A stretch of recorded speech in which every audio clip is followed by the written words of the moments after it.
খোলা আকাশ কি অত ভালো লাগতো, কিছু কিছু মেঘ নাই ঢাকতো, একটু ব্যথা নাই থাকতো। দেশের পরিস্থিতি ঠিক না হওয়া পর্যন্ত তো আসলে আমরা কেউ স্ট্যাবল না। ইন্টারনেট ছিল না, কিছুই ছিল না। নিউজ দেখেছি দেশের পরিস্থিতি, বর্তমান যে সিচুয়েশন, মানুষ এমন একটা আতঙ্কে পড়ে গেছে যে সেটা করোনার চেয়ে অনেক বড়। সেটার ভুক্তভোগী আমি নিজেও। প্রোগ্রামগুলো শিডিউল ওয়াইজ ক্যান্সেল হয়ে গেছে, কেউই কাজ করতে পারছে না।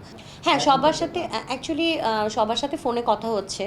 সবার তো আসলে একই অবস্থা, সবারই একটাই মত যে দেশের পরিস্থিতি ঠিক না হওয়া পর্যন্ত তো আসলে আমরা কেউ স্ট্যাবল না। সবাই যখন স্ট্যাবল হবে তখন হয়তো বা আবার সবাই একসাথে বসে প্ল্যানিং করে কাজগুলোকে সুন্দরভাবে আবার সাজানোর চেষ্টা। এই তো, কিছুই করিনি, একদম ফ্যামিলির সাথে সময় দিয়েছি, বাসায় ছিলাম। অ্যাকচুয়ালি ইন্টারনেট ছিল না, কিছুই ছিল না। নিউজ দেখেছি দেশের পরিস্থিতি আসলে কোন দিকে যাচ্ছে, কি হচ্ছে, এগুলো নিয়েই আসলে গবেষণা হচ্ছিল বাসায়, বা কথা হচ্ছিল, যেটাই বলি না কেন। প্রত্যেকটা মানুষই মনে হয় যার যার জায়গা থেকে আসলে এই যে বর্তমান যে সিচুয়েশন, বা যে সিচুয়েশনটা আমরা পার করে এলাম, এই সিচুয়েশনটা আসলে আমরা কেউ মনে হয় এক্সপেক্ট করিনি যে হঠাৎ করে এরকম একটা সিচুয়েশন আমরা ফেস করব। তো সেই জায়গা থেকে আসলে হুট করে হয়ে গেছে, তো সবারই জনজীবন একটু তো থমকে গেছেই আসলে। তার মধ্যে আমিও একজন সাধারণ জনগণ হিসেবে যদি বলি, তো বাসায়ই ছিলাম, বাসায় সময় কেটেছে। যেহেতু ইন্টারনেট ছিল না, যোগাযোগ মাধ্যম ফোন এবং টিভি দেখা ছাড়া, নিউজ দেখা ছাড়া আসলে আর তেমন কোনো কাজ ছিল না ফ্যামিলিকে সময় দেওয়া। আমার চোখে বিশাল বিশাল পার্থক্য ধরা পড়েছে। সেটা হচ্ছে করোনার সময়ও মানুষ, করোনার আতঙ্কটা মানুষের মধ্যে থাকলেও মানুষ খুব নিশ্চিন্তে দুটো ডাল ভাত খেয়ে বেঁচেছে, ঘর থেকে বের হয়েছে প্রয়োজনে। এখন বর্তমান যে সিচুয়েশন, মানুষ এমন একটা আতঙ্কে পড়ে গেছে যে সেটা করোনার চেয়ে অনেক বড়। মানুষ তার প্রয়োজনেও ঘর থেকে বের হতে পারছে না বা পারেনি। সেটার ভুক্তভোগী আমি নিজেও। আমার একটা প্রয়োজন হয়েছে, আমি যেতে পারিনি।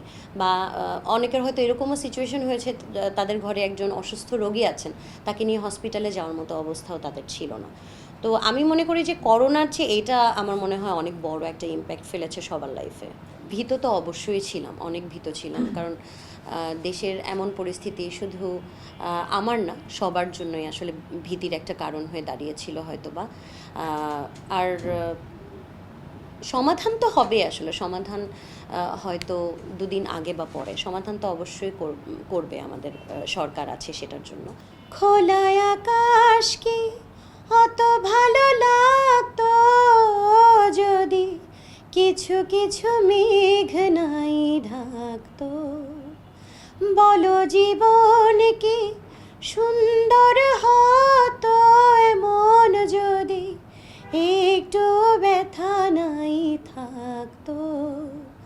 খোলা আকাশ কি অত ভালো লাগতো, যদি কিছু কিছু মেঘ নাই ঢাকতো।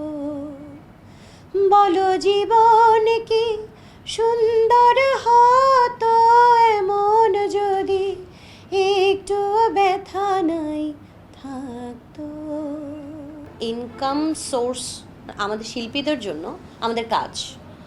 আমি যখন একটা স্টেজ প্রোগ্রাম করব, আমি যখন একটা টিভি প্রোগ্রাম করব, বা আমি কোনো ফিল্মে কাজ করব, গান করব, তখন কিন্তু ওখান থেকে আসলে আমার ইনকাম সোর্সটা।